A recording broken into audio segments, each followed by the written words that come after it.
Welcome to Telugu focus TV. నేను మీ శ్రీనివాస్ రెడ్డి. టీడీపీలో చేరాల్సిన కర్మ మాకేంటి అంటున్నారు.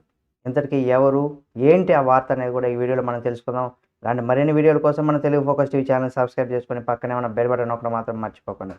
ఇక టీడీపీలో చేరాల్సినటువంటి కర్మ తమకు పట్టలేదంటూ కూడా మండలంలోనే అంటే వెదురుగుప్పం మండలంలోని నల్లవెంగనపల్లిలో ఎంపీటీసీ సభ్యురాలు సుజాత, అలాగే వైఎస్ఆర్సీపీ రాష్ట్ర కార్యదర్శి పేట ధనంజయులు రెడ్డి స్పష్టం చేశారు. వారు సోమవారం అంటే వెదురుగుప్పంలో విలేకరులతో మాట్లాడుతూ కూడా గత కొంతకాలంగా పార్టీలో చిన్న చిన్న మనస్పర్ధల కారణంగానే పార్టీకి పదవులకు రాజీనామా, ఆ తర్వాత ఎంపీటీసీ పదవి కూడా రాజీనామా చేయాలని కూడా నిర్ణయించుకున్నట్లుగా కూడా ఆమె తెలిపారు.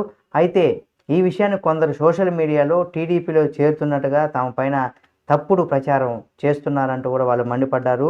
తమకు గుర్తింపునిచ్చినటువంటి పార్టీని వదిలిపెట్టి వేరే పార్టీలో చేరాల్సినటువంటి గత్యంతరం తమకు లేదనేసి కూడా వాళ్ళు స్పష్టం చేశారు. ఈ విషయం తెలియగానే మాజీ మంత్రి పెద్దిరెడ్డి రామచంద్రారెడ్డి, ఉమ్మడి చిత్తూరు జిల్లా అధ్యక్షుడు బోమన కరుణాకర్ రెడ్డి, విజయానంద్తో పాటు యువ నాయకుడు అభినయ్ రెడ్డితో సహా ఫోన్లో మాట్లాడి విషయం కూడా తెలుసుకున్నారని కూడా తెలిపారు. అయితే మాజీ మంత్రి పెద్దిరెడ్డి సోమవారం కలిసినట్టుగా కూడా చెప్పుకొచ్చారు. తాము టీడీపీలో చేరతామన్న ప్రచారాన్ని కూడా వాళ్ళు తిప్పికొట్టారు.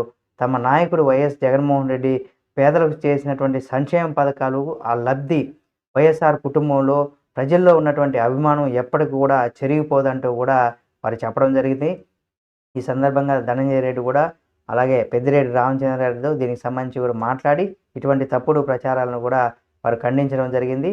ఈ వీడియో మీకు నచ్చితే లైక్ చేయండి. దీనికి ఇలాంటి మరిన్ని వీడియోల కోసం మా ఛానల్ని సబ్స్క్రైబ్ చేసుకొని పక్కనే ఉన్న బెల్ బటన్ నొక్కడం మాత్రం మర్చిపోకండి.